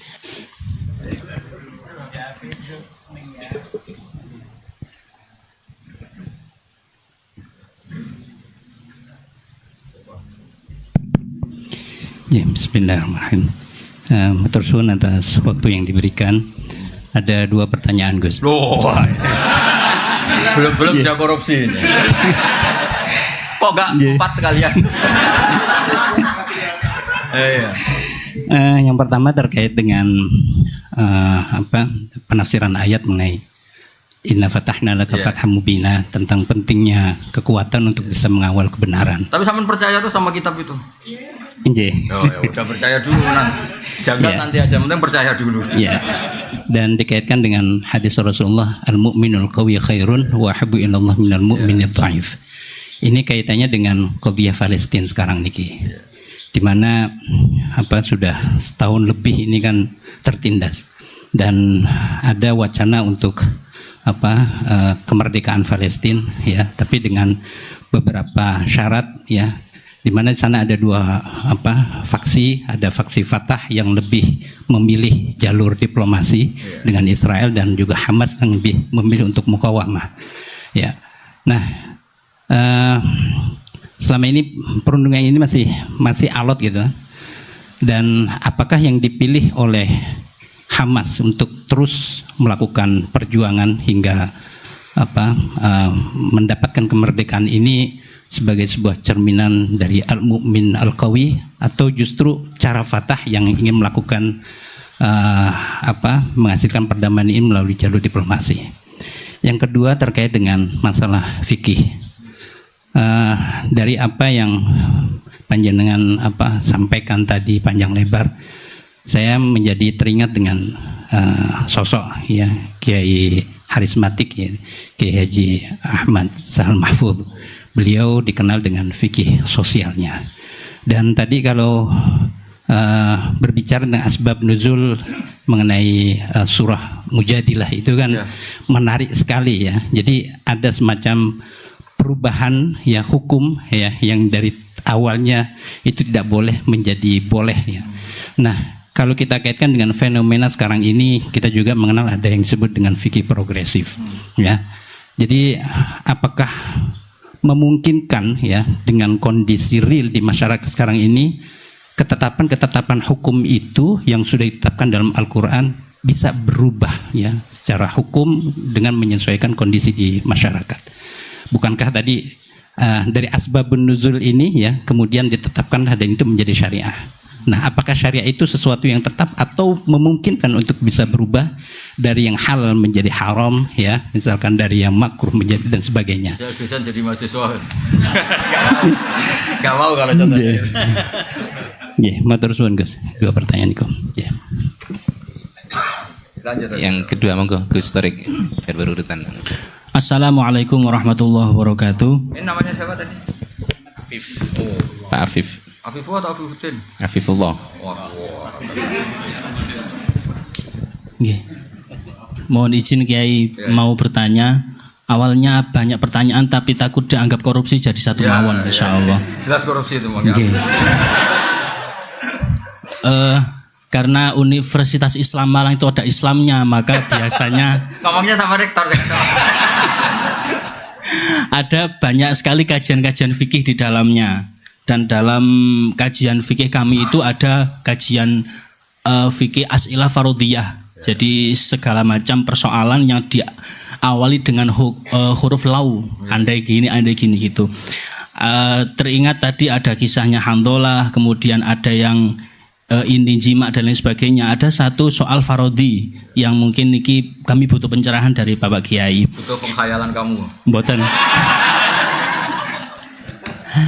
Jadi Kanjeng Nabi niku dawuh wa fi bud'i ahadikum shadaqah. Jadi kalau mau sedekah itu enggak harus pakai uang, bahkan memberi nafkah batin kepada istri itu juga termasuk ibadah sedekah ngoten. Istrinya mau. Oke. Nah, ada soal farodhi niku ngenten. Itu kan ngasih nafkah batin ke istri kan ibadah. Kemudian mendengarkan rekaman. Ya, kalau istrinya nolak berarti nolak ibadah ya maksud kamu. Mboten. Kalau farodhinya ngenten Yai. Ngasih ibadah, ngasih nafkah batin kepada istri itu ibadah. Nah, kemudian mendengarkan murotal kaset itu juga ibadah. Kalau saya memberikan nafkah batin sambil mendengarkan murotal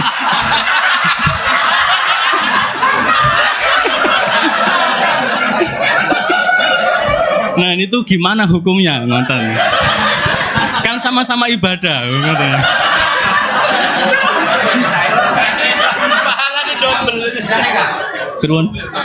Sampun.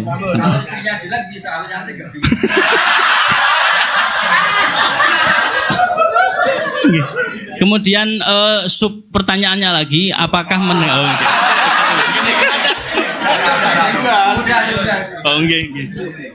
jadi murotal tadi apakah wajib kita mendengarkannya ngonten? Karena rekaman nggih. Oh nggih. Baik, yang terakhir perkenalkan nama saya Afifuddin dari Fakultas Ilmu Administrasi. Namanya siapa? Afifuddin. Beda dengan ini, Ya, itu Afifullah. Kalau ini muannas yang saya mudzakkar. Baik, saya tidak keluar dari konteks dan saya tidak korupsi. Saya hanya satu ucapan saya di dalam hadis Sahih Muslim, al mukminu al qawiyyu khairun wa habbu ilallah minal mu'minu adh-dhaifi. Yang jadi pertanyaan saya adalah bagaimana apabila ada orang kuat punya kemampuan tetapi lebih memilih uzlah seperti yang dilaksanakan oleh Imam Ghazali ketika menjadi rektor di kampus An-Nizamiyah. Kemudian beliau menemukan segala sesuatu yang mengatakan bahwa saya harus lebih uzlah daripada jadi rektor. Saya keluar saja, saya uzlah saja di masjid sampai akhirnya bisa menghasilkan karya yang monumental yaitu Ihya Ulumuddin. Jadi mohon arahan dari Gus Pak lebih Arahan ke rektor disuruh ngomong saya jelek. Maksudnya ini uzlah, kamu yang rektor. Mohon arahnya Gus, antara uzlah dengan menjaga kekuatan itu lebih bagus mana? Terima kasih.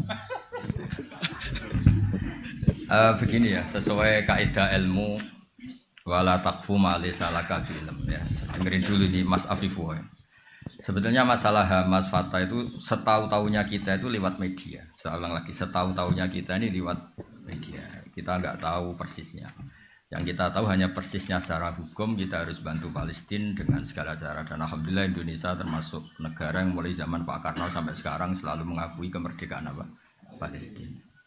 Tapi kalau pada level teknis membandingkan Hamas dengan Fatah, saya itu pernah punya buku tentang Yasir Arafat. Ditulis wawancara, penulisnya itu wawancara dengan Yasir Arafat. Kalau baca itu seakan-akan yang masuk akal ya Fatah lewat diplomasi. Tapi melihat sekarang Israel begitu seakan-akan Hamas yang masuk akal. Tapi saya ulang lagi, hal-hal seperti itu setahu-tahunya kita tetap lewat media. Itu kan sama dengan fenomena ormas-ormas keras di seluruh dunia. Kadang-kadang nyun sewu ada penumpang gelapnya yang sedang nggak suka pejabat yang sedang apa jabat. Jadi tidak, ini bukan urusan sudon dan sudon, sama-sama acak secara ilmu itu potensi itu ada. Makanya kita nyari ilmu yang paling aman, bahwa membela dengan segala kemampuan yang tidak punya efek ke Indonesia itu wajib. Tapi dengan syarat tidak punya efek ke Indonesia. Karena kita bela Indonesia itu berdoain, karena ini negara kita, bela mereka itu sudah berdikifat. Punya efek ke Indonesia misalnya gara-gara rakyat Indonesia itu terlalu aktif mungkin terjadi objek sasaran mereka, kan berarti kan punya akibat ke. Terus Qawi itu bisa Qawi visioner. Saya beri contoh dan ini pasti benar. Bukan karena saya ngomong tapi ini karena hadis sahih. Qawi itu bisa cara visioner, apalagi ini lembaga kampus, lembaga akademik. Sulhul Hudaybiyah itu semua perjanjiannya itu merugikan umat Islam. Semuanya. Sampai saking secara fikih itu pasti salah. Saya ulang lagi, secara fikih itu pasti salah. Bukan mungkin salah, tapi pasti salah. Secara fikih lah. Itu sampai Umar tuh tanyanya Nabi itu dari awal sudah. Alastabi Rasulillah, apa engkau masih Rasulullah? Karena kok semua perjanjian yang merugikan umat Islam kok iyakan? Apakah engkau masih Rasulullah? Dan Nabi itu tenang. Ya, saya masih Rasulullah. Nabi ya santai, tidak marah. Tapi kenapa engkau beri kehinaan ke kita dan engkau memberi kehormatan pada orang kafir? Jawabnya Nabi, ana Rasulullah wala yudai adillahu abadan. Saya ini tetap Rasulullah. Itu diantara perjanjian gini, kalau orang Islam masuk kafir itu suruh biarin karena kembali ke habitat. Karena Islam itu asal usulnya kafir, sehingga kalau masuk kafir disuruh biarin. Kalau kafir ke Islam harus dikembalikan karena ini bid'ah. Loh betul, Abu Jahal kalau ngistilahkan Islam itu ila dinin muktadain, agama yang apa? Bid'ah. Semua itu merugikan umat Islam. Terus Nabi hanya minta, sudah turutin semua. Terus kamu minta apa Muhammad? Dari pihak kafir namanya Suhail bin Amr. Saya minta ruang diskusi tentang Islam dan kafir itu dibuka seluas-luasnya. Dan tidak ada halangan, diskusi terbuka. Oh enggak masalah Muhammad, diskusi saja. Itu perjanjiannya 10 tahun, hudnah itu genjatan senjata. Ini ketok, Qawi itu bisa visioner. Ternyata apa? Setelah diskusi terbuka, gimana? Tuhan satu sama banyak itu rasional mana? Ya rasional satu, masa Tuhan dengan Lata Uzza rasional? Ya rasional Allah. Lata Uzza kok Tuhan gimana? Dia hanya batu ini. Kalau Abu Jahal sama Muhammad, ya bener Muhammad Abu Jahal ora tahu bener. Walhasil semua diskusi itu akhirnya mereka menyimpulkan dari diri mereka sendiri kalau mereka itu alal batil. Gak sampai 2 tahun mayoritas orang Mekah itu menyatakan Islam. Nah, itu kata sarah-sarah hadis Nabi itu cara sekarang menyelipkan satu hal yang nanti positif selamanya. Mergo Nabi pede. Kalau diskusi itu terbuka, pasti orang tahu mana yang hak, mana yang batil. Ya sama, ada orang yang mengusulkan kalau Palestina itu masuk komunitas internasional dengan cara diplomatik. Sekarang misalnya Perancis sudah ngakui. Dunia itu pasti menolak kebiadaban. Soal waktunya terserah Allah, tapi tetap trennya itu menolak kebiadaban. Jadi itu pentingnya Qawi secara visioner. Kayak tadi yang saya utarakan tadi. Saya ini manusia, saya tentu punya nafsu, punya selera, punya keinginan. Tapi sudah saya hitung. Kalau saya misalnya mau jadi dokter honoris causa atau mau jadi rektor misalnya, itu kan orang masa tanya fikih seruwet itu. Tapi kalau ada yang kultural kan kayak jenengan gini, ujung-ujung pengen ngaji di saya, terus ngaji itu aja. Coba kalau ngaji direktur, cari itu dosen yang ahli itu, yang bagian itu, ayo wajar. Wah enaknya jadi rektor kan, kalahnya sama ketua yayasan. Coba kalau Islam gitu mau dikemanakan ya? Tapi ya kita butuh, karena yang jadi menteri tentu yang punya gelar, yang jadi Qawi itu bisa Qawi secara apa? Bisa. Terus contoh menaik di Uni Soviet, Mas Afifullah. Saya punya teman banyak yang kerja di sana. Saya kan karena kerja di Jogja punya teman yang kerja di Jerman di mana-mana. Itu cerita. Ketika Uni Soviet runtuh, yang peristiwa Glasnost itu kenapa Ceknya tetap Islam, Uzbekistan tetap Islam. Saya juga pernah ketemu orang Uzbek di Malaysia. Di Malaysia apa di Korea itu ketemu ulama Uzbek. Itu cerita. Mereka tuh punya ruang-ruang di bawah tanah untuk ngajari anak-anaknya tauhid. Sehingga ketika secara lahir itu komunis ateis, sebenarnya mereka itu punya tauhid. Maka ketika keluar dari Uni Soviet, itu tauhid gak pernah hilang. Jadi barokahnya kayak Madin. Jadi terus mereka milih jadi tetap negara Islam. Uzbek, Ceknya. Artinya apa? Ketika secara lahir mereka terkooptasi oleh paham ateisme, paham komunisme, mereka ternyata di keluarganya tetap menanamkan apa? Tauhid. Makanya ketika tauhid ini nggak pernah hilang, terus negara merdeka ya langsung tetap jadi negara komunitas Muslim.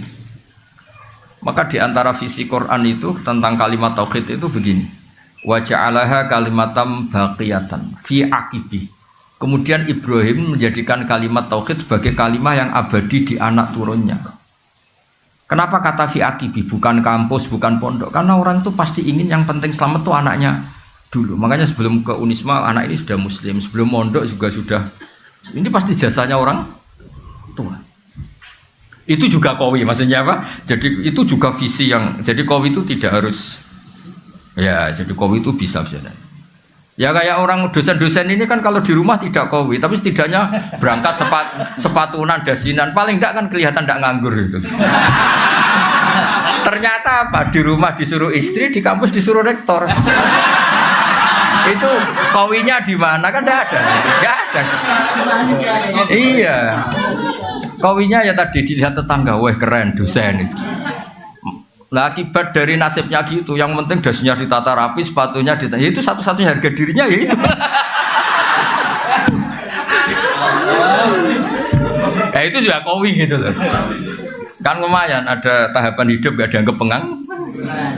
Jangan tanya penghasilan, yang penting gak nganggur dulu rutanya. Lu tahu ada orang sering marah sama istrinya, sampai mempertimbangkan mau dicerai. Itu gak cerainya karena tanya saya, Gus, istri saya kebangetan pas saya cerai. Status kamu punya istri sudah keren karena tidak jomblo. Kalau kamu ceraikan tidak keren, jenenge dudo. Yo, tangan-tangan tetap untung. Tangan-tangan punya istri tetap untung. Karena ini dudo ya ora kepenak kata saya. Ya kecuali istri kamu yang menceraikan lewat rafa, gimana lagi gitu. Terus tadi yang dari jenengan tanya apa tadi? Murotal lah. Kalau ngawur terus dikira-kira. Maksud saya gini, ngawur, tanyakan pakar psikologi. Memangnya mungkin orang sengawur kamu nikmati istri kemudian iya, makanya saya tadi bilang kalau istri kamu cantik itu mungkin pertanyaan itu tidak muncul.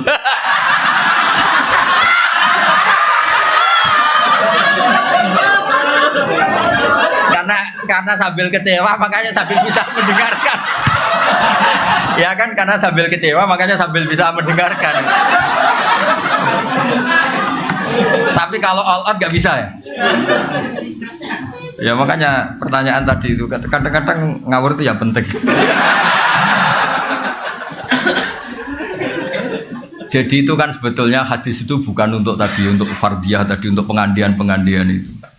Bukan untuk pengandian. Nabi itu ingin semua kebaikan itu sebenarnya mudah. Keseharian kamu itu sudah ibadah. Termasuk ngumpulin apa? Istri. Nah itu Nabi itu hanya ingin cerita tentang betapa mudahnya masuk surga. Makanya saya itu termasuk kiai yang menyetujui itu. Masuk surga itu gampang. Saya sering bilang ke jamaah saya, surga itu kan kamu sudah dikasih kuncinya, miftahul jannah la ilaha illallah. Neraka kamu tidak punya kuncinya kok bisa masuk. Harusnya orang itu nggak bisa masuk neraka karena nggak megang apa? Kuncinya. Kita ini kan hanya pegang kunci surga. Tapi ada orang kiai yang bantah, Gus, mungkin neraka tanpa pintu. Jadi blank-blank saja. Terus saya bilang, tapi saya tidak tahu alamat neraka, saya tidak tahu. Yang saya tahu alamat surga. Makanya saya sampai sana. Kalau kamu mungkin tahunya alamat neraka, makanya kamu sampai sana. Ya kan jelas kan miftahul jannah. Orang sudah pegang kunci kan menang ayam sudah. Apalagi kita ya kan orang pesantren sering tahlilan, kuncinya banyak itu. Mau lipat pintu mana kan kita sering. Ya kan kita kan sering tahlilan itu kuncinya kan. Jadi Nabi itu di hadis wa fi buti ahadikum sadaqah itu Nabi ingin memberi contoh. Segampang itulah apa? Masuk surga. Terus yang tadi yang Abi Budin tanya apa? Bagaimana uzlah dengan ngomongnya sama rektor.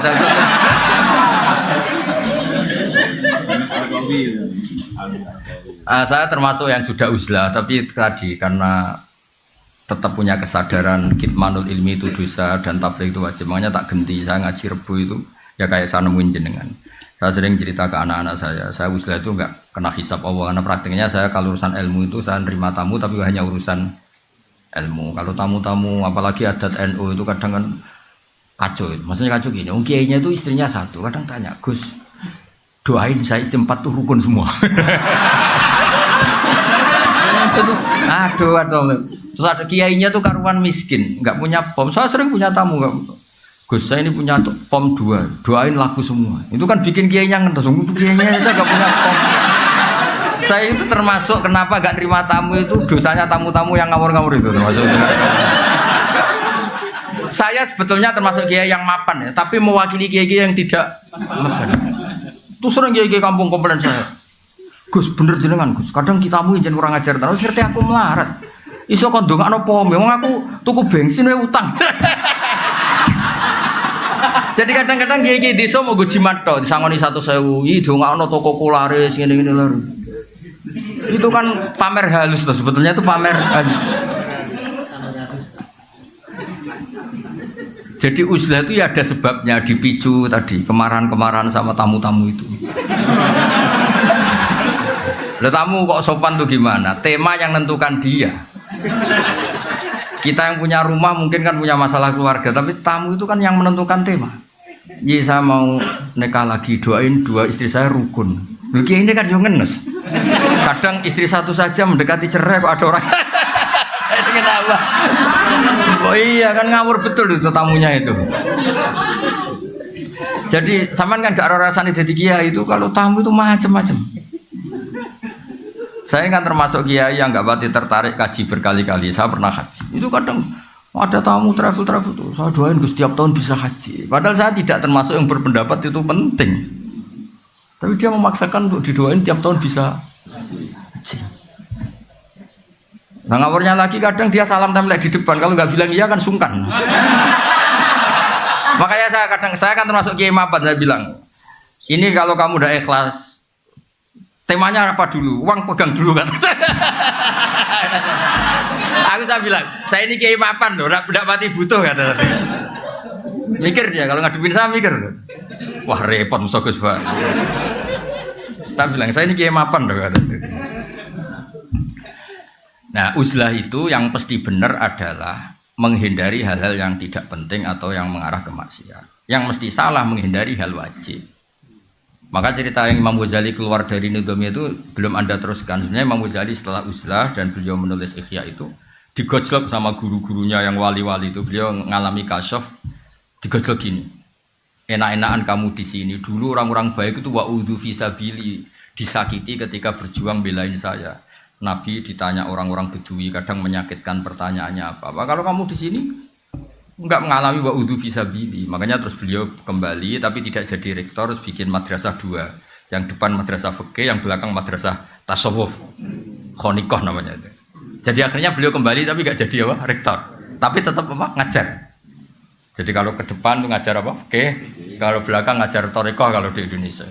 Jadi nak neguri istighosa, nak ngarep hada halal, hada haram. Kira-kira gitu. Jadi saya juga melakukan itu. Saya ini sudah uzlah, tapi kalau ada ngaji saya tetap ngaji. Saya tuh kalau ngaji Jalalain itu setengah 12 sampai setengah 4 biasa saya berjam-jam. Karena ngafaroi saya sudah tidak bisa nerima tamu. Tapi saya pastikan asal usul pemicunya itu tamu-tamu tadi yang saya sebut itu. Saya tidak pernah berdoa mereka dimaafkan Allah, sudah gak apa-apa, dimaafin apa enggak gak penting, tapi saya yakin Allah itu memaafkan, itu sudah gak usah didoain tapi nanti Allah maafkan. Karena kelirunya juga keliru-keliru yang lucu aja. Saya pernah marahin tamu sampai sekarang ingat, dan marah saya pasti didengar Allah meskipun saya ada perempuan. Gak kayak bisa tidak.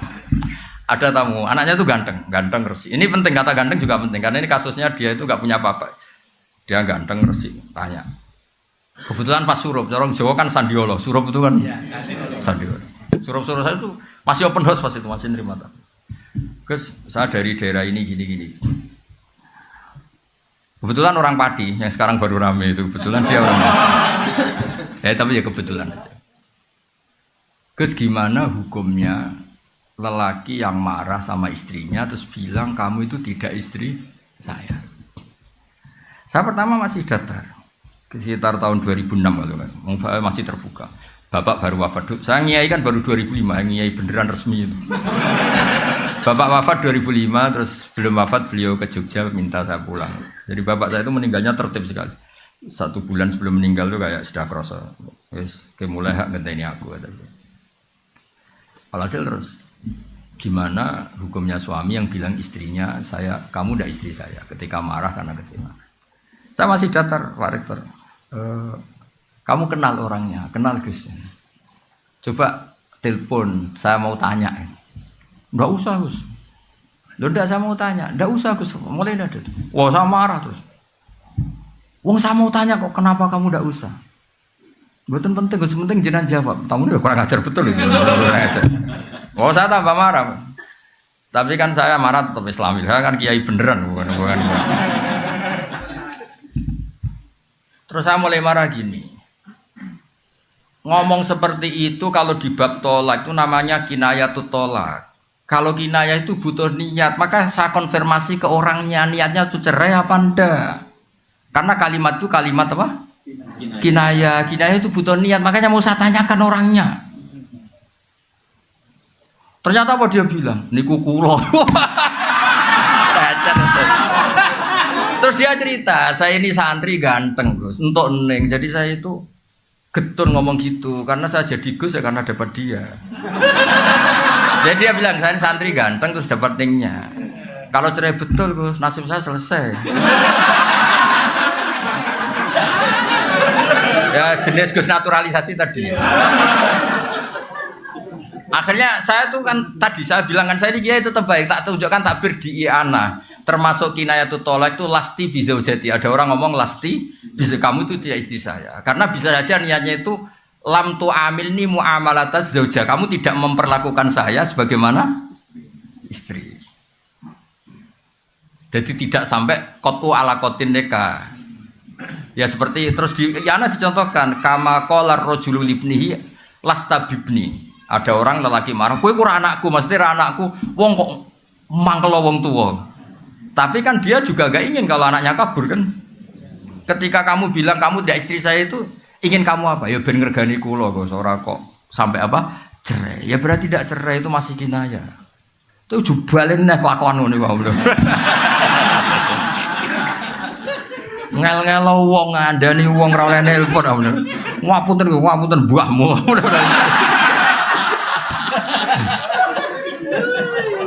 Sampai situ masih baik. Coba orangnya telepon, mau saya tanya. Karena ini urusan kinayah kan tahtaju ilan niyah.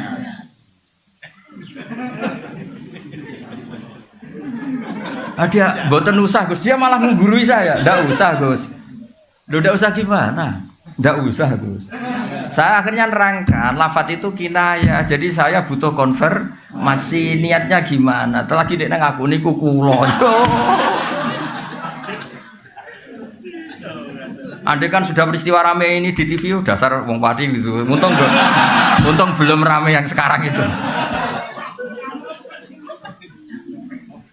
Wah, akhirnya ya terus ada adzan maghrib, udah pulang-pulang, takok wae suruh ribet teman. Jadi maksud saya tadi ya, saya mohon yang di Sulisma yang nekuni fikih itu kalau perlu gajinya dinaikkan Pak Rektor yang nekuni. Karena sudah pakai nama I itu apa? Ya kan sudah pakai nama apa? Islam. I, itu kan kasihan I-nya kalau. Terus saya mohon tema yang diangkat yang sering itu yang berdoa ini kayak tadi sahnya tolak tidak, karena ini penting. Kadang-kadang karena kampus itu urusan kampus besar, terus temanya itu global, di dalamnya enggak. Kadang-kadang kan ya tadi gimana fenomena Wahabi, Salafi, Syiah itu berapa kelompoknya. Dia ngerti Syiah itu organnya gini-gini, terus Wahabi gini. Di kampungnya dia enggak siapa. Tahlil RT aja enggak laku dia. Itu akhirnya dia tidak punya kemampuan dakwah sebenarnya, tidak bilisani kaum ini. Makanya saya di mana-mana tetap berpakaian gini supaya menunjukkan bahwa Nabi dulu itu ngakui pakaian-pakaian setempat. Dulu sahabat yang dari Habsyi, ya dari kayak Bilal itu kan dari Habasyah, tetap gaya apa? Habasyah yang apa? Makanya wa ma arsalna mir rasulin illa bilisani apa? Kaum. Sehingga kadang-kadang Nabi itu pakai bahasa yang Ki Jawa itu tidak siap. Misalnya Nabi kalau ngandani orang nyun sewu kadang bilang wailak waihak. Di bahasa Arab itu biasa. Tapi Ki Jawa nak mana nih kan bingung. Nabi itu orangnya sopan kok bilang wailak waihak. Itu kultur. Kultur itu nggak bisa diterjemahkan tuh sopan apa nggak sopan kultur. Kayak orang Jawa Timur kalau orang Jogja bilang saya itu nggak siap. Itu Gus ketemu orang Jawa Timur. Masa ketemu kancan? Loh, kon jauh urip toh. Itu coba kalau bayangkan kalau ada itu orang Jogja kan aneh betul bahasa itu. Saya itu kan lama kerja di Jogja. Saya punya teman di kantor itu rata-rata orang Jogja, ada orang Jawa Timur. Wah, itu mesti gak sambung. Lho bojomu cek iki orang Bu Ijo loh. Itu di Jawa Timur gak tersinggung ya? Iya. Biasa kan ya. Dioper-tombokan iya. Ya di Arab ya sama kira-kira bayangkan gitu. Wailak waihak itu enggak perlu diartikan sopan tidak sopan. Loh Nabi itu pernah ya bilang gini, bukankah orang masuk neraka itu karena lisannya? Itu orang Arab protes. Masa Nabi karena omongan saja kok masuk apa? Zaman itu awal-awal Islam. Nabi ngendikan apa? Sakilat ka umuk. Cek siale mbok mudi anak kowe ora pahaman. Jelas di semua itu kalimatnya Nabi sakilat ka umuk. Cek siale mbok mudi anak kowe gak pahaman.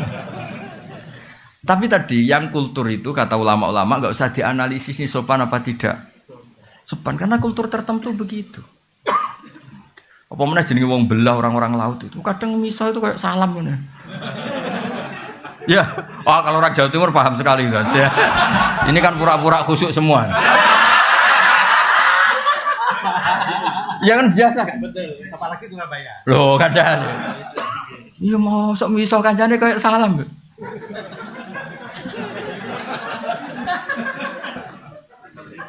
Loh. Iya kan? Makanya ini nekat tanya wafi budi ahadim itu kalau gak orang Jawa Timur gak mungkin. Itu kalau seminar di Jogja, gak mungkin kan ada pertanyaan seperti ini. Gak mungkin. Loh, saya kan sering ngisi di Jogja, gak pernah ada pertanyaan senakal ini, gak pernah. Jadi kultur itu, iya makanya kalau tadi, kenapa ada kata-kata fala ta'khudhu min syai'a, karena kultur Arab tuh ngasih mahar itu besar. Sehingga kalau nikahnya 1 bulan merasa rugi harus ditarik kembali. Lah, Allah butuh menjelaskan jangan karena adatnya besar dan akhirnya ingin menarik. Andai kan Quran turun di Jawa gak ada ayat itu. Iya kan kepikiran aja ndak. Iya seperangkat alat. Udah gitu belinya di pasar ya. Aduh, mau bungkusnya tok yang mewah itu. Ya jadi itu termasuk saya mohon ini Pak Rektor yang ngurus agama itu gajinya dinaikin itu kalau enggak kasihan itu. Karena pengalaman di beberapa kampus Islam itu fakultas agama itu kan biasanya kecil karena mahasiswanya sedikit atau itu disubsidi sama kedokteran ekonomi. Akhirnya itu lucu, yang ahli agama tawaduk sama yang tidak ahli agama. Loh, ngaku aja dia kan gitu. Saya itu kan lama kerja di Jogja, jadi tahu betul kayak gitu tuh. Iya, itu nyata apa teori itu? Enggak, itu nyata apa teori? Jadi yang istilahnya apa kalau di Unisba? VAI apa? PAI. Oh besar alhamdulillah. Ya itu harus itu. Bilangin aja ini yang mewakili I. Gitu.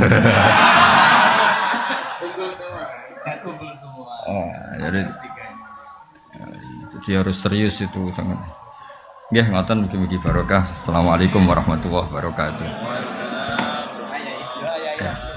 Bismillahirrahmanirrahim. Rahmatuka ya ghafur ya syakur masalli wa sallim barik ala sayyidina Muhammad sallallahu alaihi wasallam. Allahumma barik lana fi ta'allimina wa ta'allimina ma'akhatina barik lana fi kulli harakatina wa sakanatina wa inna ya wala dzikrika wa syukrika husni ibadatik. Allahumma ya Allah innaka ta'lamu sirrana wa alaniyatina faqbal ma'dziratana ta'lamu hajatina fadil. Wa min al-sajdaman wa syukur qalbina kunan sadana. Barik lana ya fi kulli harakatina wa sakanatina ya Allah. Rabbana atina fid dunya hasanah wa fil akhirati hasanah wa qina adzabannar. Shallallahu ala sayyidina Muhammad sallallahu alaihi wasallam. Subhana rabbika rabbil izzati amma yasifun wa salamun alhamdulillahi rabbil alamin.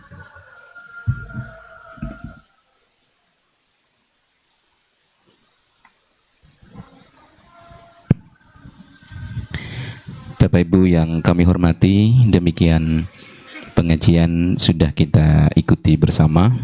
Mudah-mudahan menjadi ilmu yang barokah, manfaat untuk kita semua dan bisa kita amalkan untuk Unisma yang lebih baik dan kehidupan kita yang lebih baik. Demikian akhirul kalam.